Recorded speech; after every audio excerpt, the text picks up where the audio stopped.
had in Vegas.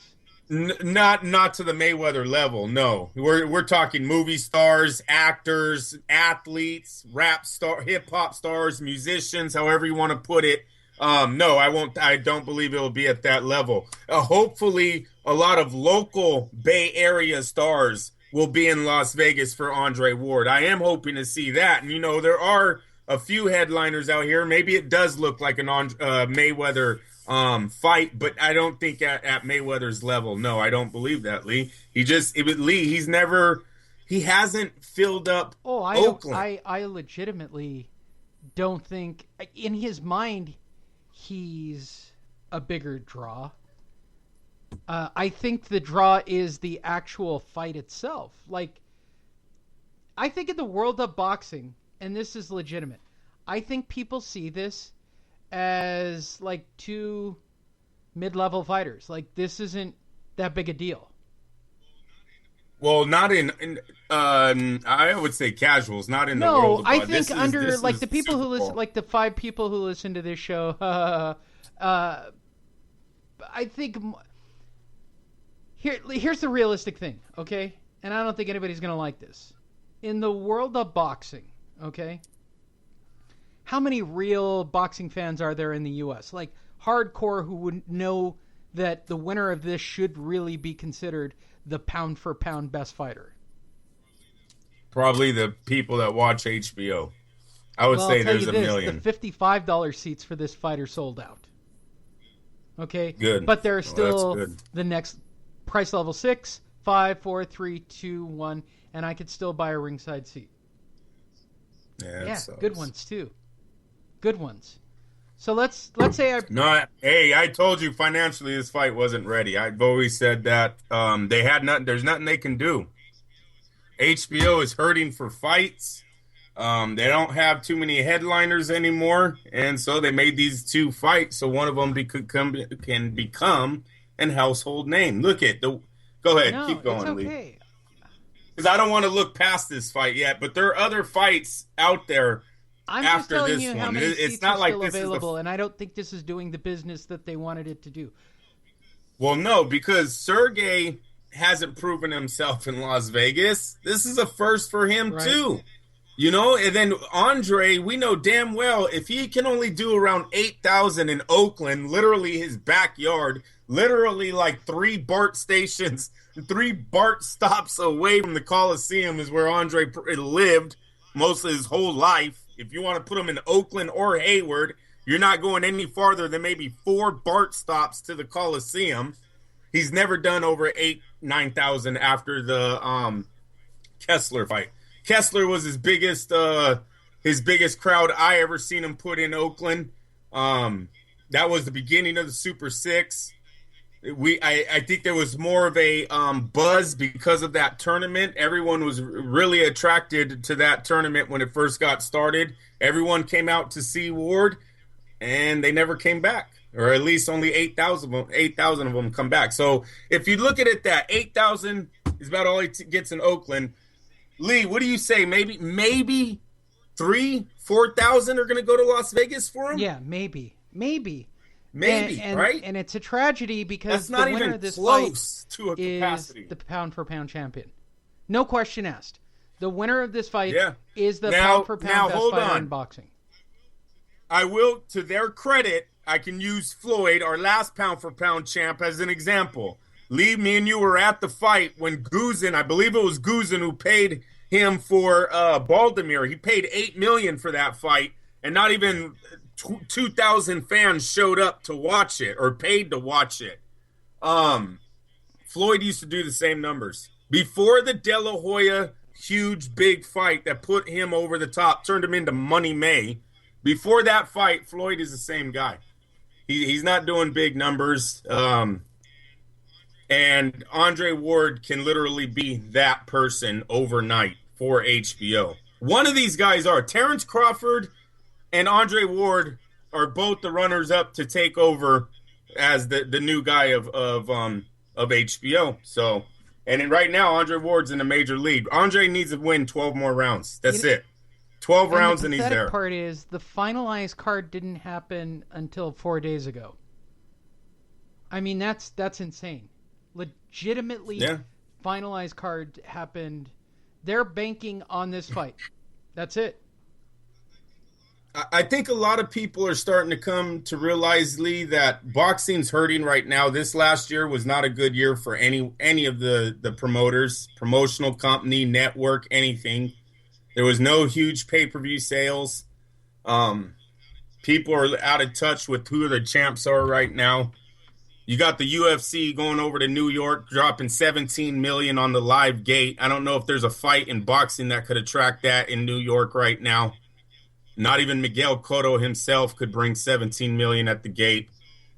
So they got to do some soul searching. They got to get this thing over with Al Heyman, this whole PBC thing. And that's another thing that seems to be losing a little wind here itself. Not only are the reports from pretty good reporters out here in the boxing world putting out that the PBC is starting to show signs of slowing down, showing signs of losing money. You have their own fighters now coming out against not Al Heyman indirectly, but they're like, hey, where are our fights? We're only fighting once. This is not right. Yada, yada, yada. They're basically complaining about everything that Al Heyman does for them without actually complaining about him. No one wants their dad to smack them. That's what that's about. But this shit's got to come to an end. Whatever it takes, they all need to come together into an agreement to keep boxing. I think even on the networks, they have to stop this. The way fighters are being paid, fighters are taking way too many warm-up fights. Lee, why do we have so many guys that are saying they need a warm-up fight before a big fight nowadays? I don't ever remember people needing 2 warm-up fights before fighting someone. Remember back in the days when the guys used to fight numerous champions back to back to back? That's what made them legends. Nobody could beat them out of the best of the best. We're not seeing that anymore. There's way too much, we can build this fight. We can build that fight. It's got to come to an end. Hopefully 2017 shows change. 2016 was not good for us. Think McGregor kicked us in the mouth this weekend too. No, so no, they didn't. I'll be honest. I'll be honest. Manny Pacquiao kicked him in the face. They should have taken the Pacquiao money. What are you talking about? Before. HBO just picked. Here's the first problem. Bob did something tremendously smart. Not only did he get. I haven't even seen Pacquiao's numbers. Do you have something I don't? Doesn't matter. Yeah, of course they haven't. Sheesh. They produced a great fight card. You got your bang for $80. Did you not? Yeah, but nobody cared. That's the problem. I did. Where's the live gate? They have the live gate. Oh, no, what did they make? I know it wasn't 17 million. I know they ain't bragging about that. I agree to all those statements. And they did that in New York. Oh, they no. Didn't need the of course casinos. they're bragging because he breaks records. I get that. I know. I get that. I'm with you. We need to look at ourselves in the mirror, seriously. And this whole Miguel Cotto, this is the problem with the sport right now. Miguel Cotto comes out and says 2017 is going to be his final year, and in the same breath says, I want a rematch with Canelo. Listen, fight fans, why do we want a guy who's going to retire to fight one of our best on his way out? To me, Miguel Cotto should have that automatically declines him from getting the fight because you said you want to retire next year. You're gonna get. I bet every fighter Miguel would like $10 million on their way out. I'm sure every fighter, if you ask them, hey, you want $10 million before you retire? They're gonna say yes. Get the hell out of here. This is stupid. Don't let Oscar take. Oscar's all over that. Oscar, don't be surprised if Canelo fights Cotto in May. I agree. Which takes us to the discussion of what Saturday night and what do you get for your $80? You get nothing. I mean, legitimately, you get nothing. Give us the card, though. Let's see. There might be a sleeper. Forget the lower end of the card. Let's just talk about Curtis Stevens. TV. Curtis Stevens versus James De La Rosa, 10-round middleweight. That's fucking, hopefully action-packed is all you can ask for, but there is no future in that fight. Maurice Hooker versus Darley Perez. Darley's Perez. Maurice Hooker used to be a prospect. 10 round welterweight. Yeah. Wait, it There's gets still better. not. Isaac Chilemba versus Alexander Gesundheit. 10-round light heavyweight. They don't give a shit. They don't want my money. They want me to steal it while I'm at a restaurant on Saturday night. I'll get a ticket for the fight because I'll be in town. So it's not a big deal. Okay? It's our... And you're watching history. Look at, they might not be playing it out the way it should be, because I even think HBO is cutting Ward short on how they described them in the build-up show. At least this first one. No, maybe this it changes on this. There's no... I'm telling you, Lee, he is 12 rounds away from being one of the greatest sports stories ever. No, people, if you look at Andre Ward today and looked at him when he came in, and then look at him when he's 28, when he's 8 years into this guy has changed. He does not look like the same kid that came into this sport, and he's still undefeated. Look at... Why are we pleading for... I don't even feel like we should be pleading for this fight. It should be bigger than what it is. I know. And for those of you who listen to this show and all of you on the message boards, and I appreciate all of you commenting and enjoying our show as of late because our numbers are up to like 6 whole listeners. I shouldn't have to try this hard to convince you. Like, you should get what this is. Kovalev is the man who retired Bernard Hopkins. Straight up. Straight up. He stopped the man who fought into his 90s, okay? Who was still beating people left and right at this weight class. Okay? Bernard would still be kicking around if it were not for Sergey Kovalev. Okay, that's right. All there is to say on that topic. He might even be the guy that Triple G is avoiding. Might be, in my opinion. Might be. Can you make that? You go to 168, that leaves an avenue for a catch weight. They don't want any part of that, bro. Then there's Andre Ward. Okay? Who everybody avoided once he did the Super 6. The best thing he ever did was take time off. Okay? Now he's back. He's healthy. The only question I have for Andre Ward, does he have the desire? Got $5 million for this one. It's a nice check, but it's... Come on.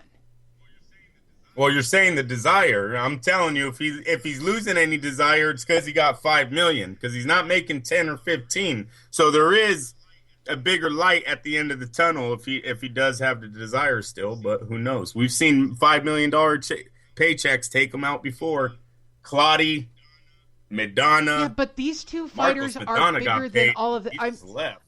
I am not stressing the fact that this is legitimately Hearns Hagler. That this is Gotti Ward. That this is fucking epic. This is lightning fucking crashing and the building coming down. Epic. It used to be. And nobody sold this fight. HBO, if they do, I'm going to be fair. If they do 300,000 buys, they killed it, in my opinion. Killed it. Yeah. Like fucking home run. And I think that the only reason you haven't seen the Manny Pacquiao numbers, either they are so abysmal or Bob is waiting and going to be such a jerk that he's going to wait till the second after this fight and release his numbers. Oh, just to be douchey about it. Or wait till Friday when all the press is in town.